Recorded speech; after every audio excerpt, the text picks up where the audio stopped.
Hello friends, कैसे हैं आप सब लोग। आशा करता हूं कि आप सब लोग बहुत अच्छे होंगे, मस्त होंगे, स्वस्थ होंगे।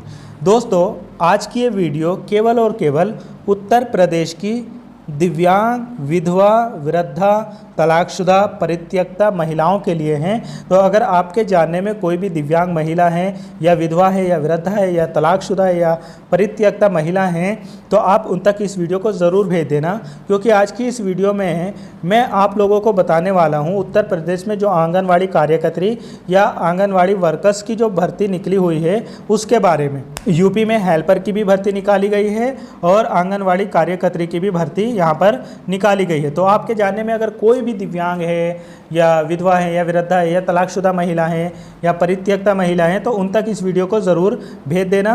मैं यहाँ पर सब कुछ बताने वाला हूँ कि किस डिस्ट्रिक्ट में भर्ती निकाली गई है, कौन कौन अप्लाई कर सकती है महिलाएं, कौन नहीं कर सकती हैं, क्या नियम है, क्या रूल्स है, क्या एजुकेशन मांगी गई है, किस तरीके से इसमें सिलेक्शन होता है, ये सारी चीज़ें इस वीडियो में बताने वाला हूँ। देखो, सबसे पहले तो मैं आप लोगों को बता दूँ कि ये जो लिंक है उत्तर प्रदेश आंगनवाड़ी रिक्रूटमेंट का, मैं इसका लिंक आपको वीडियो के डिस्क्रिप्शन में दे दूंगा या अपने टेलीग्राम चैनल पर शेयर करूंगा। आप उस पर जैसे क्लिक करेंगी तो यहाँ पर आपके सामने इस तरीके का इंटरफेस आएगा। आप सबसे नीचे जाएंगे तो यहाँ पर आपको लेटेस्ट वैकेंसी दिखेगी, ठीक है। तो लेटेस्ट में जो वैकेंसी एक्टिव होगी, जिनकी लास्ट डेट ओवर नहीं हुई होगी, वो आपको यहाँ पर दिख जाएगी, ग्रीन में लिखा हुआ रहेगा एक्टिव।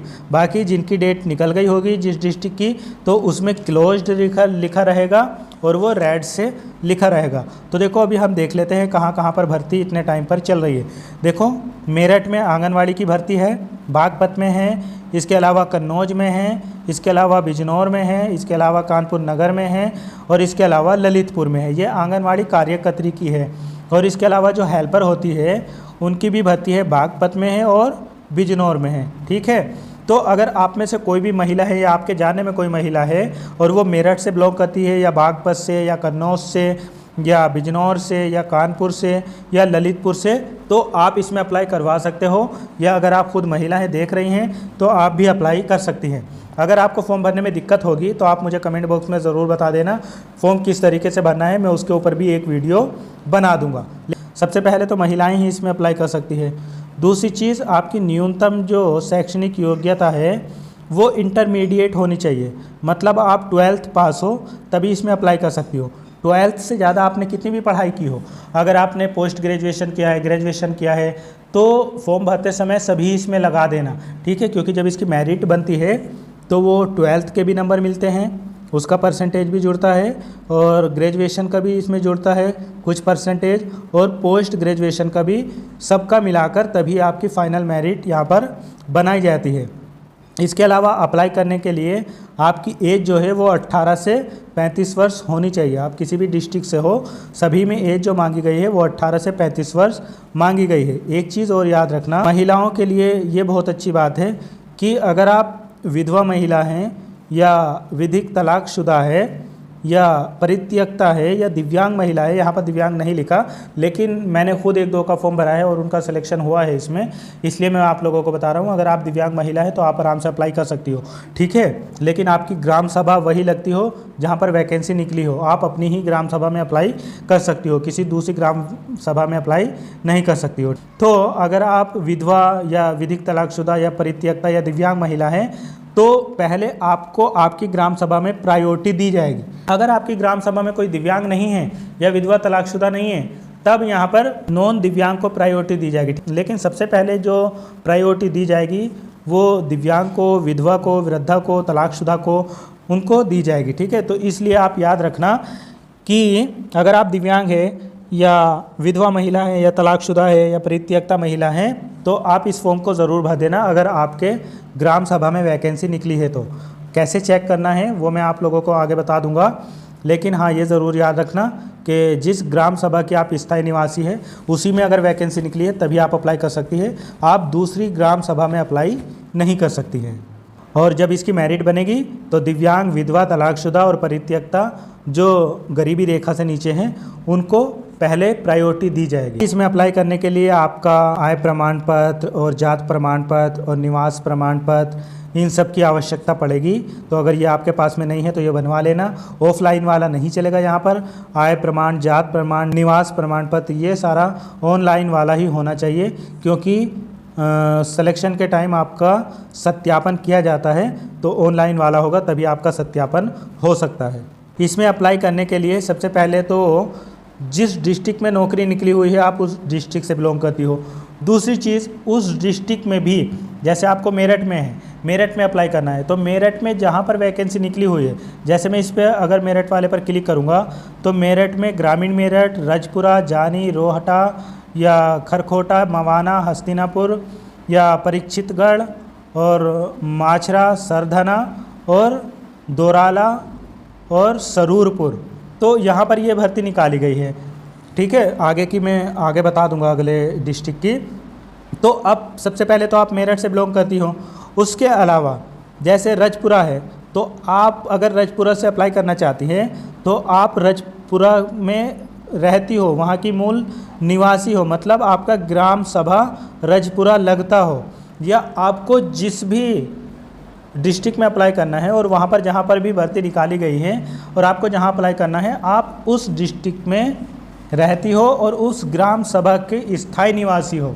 ठीक है, तो जिस ग्राम सभा से भी आपको अप्लाई करना है उस ग्राम सभा की आप स्थायी निवासी हो। यहाँ पर ये नहीं है कि मान लीजिए कोई मवाना में रहता है और वो रजपुरा में अप्लाई कर दे, बिल्कुल नहीं। अगर आप मवाना की ही मूल स्थायी निवासी है तो आप अप्लाई कर सकती है मवाना में ही, और अगर आप ग्रामीण मेरठ की मूल निवासी है, स्थायी निवास है आपका, तो आप ग्रामीण मेरठ में तभी अप्लाई कर सकती हैं। इसी तरीके से मान लीजिए अगर हम आगे देखें, जैसे यहाँ पर बागपत में है, तो बागपत में जो निकाली गई है वो बागपत शहर, बागपत ग्रामीण, बड़ौदा, बिनौरी और छपरोला और खेकड़ा और पिलाना।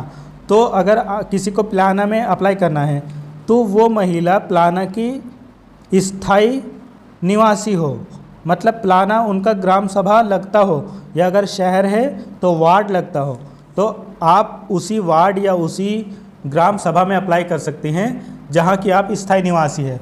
तो ये ज़रूर ध्यान रखना। आप देखो कहाँ पर वैकेंसी आई है, कहाँ पर नहीं आई है, ये चेक करने के लिए मैं अपने टेलीग्राम चैनल पर लिंक दे दूंगा डायरेक्ट, आप उस पर क्लिक करेंगी और सबसे नीचे यहाँ पर आएंगी तो यहाँ पर आपको दिखाई देगा। जिस भी डिस्ट्रिक्ट में लास्ट डेट एक्सपायर नहीं हुई होगी वहाँ पर आपको पता चलेगा। तो देखो बागपत में अभी 16 जुलाई तक फॉर्म भर सकते हैं, तो भर लेना।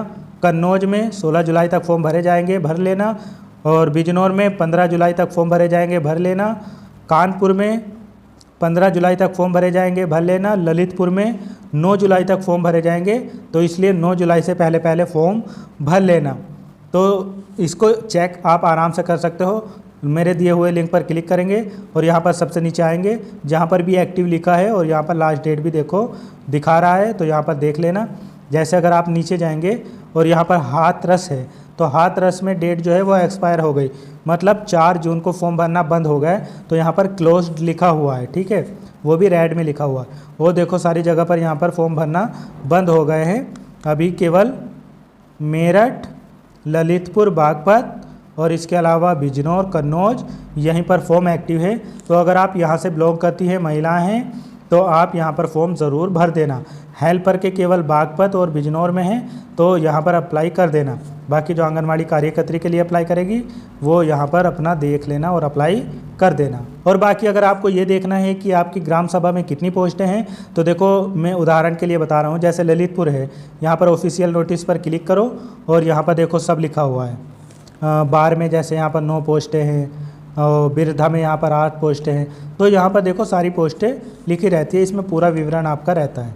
में सिलेक्शन प्रोसेस जो होता है, जब आप अप्लाई कर देंगी तो उसके बाद में आप लोगों की मेरिट बनेगी। आप लोगों को फिर डॉक्यूमेंट्स वेरिफिकेशन के लिए बुलाया जाएगा और वहाँ पर आपके दोबारा से डॉक्यूमेंट्स चेक किए जाएंगे।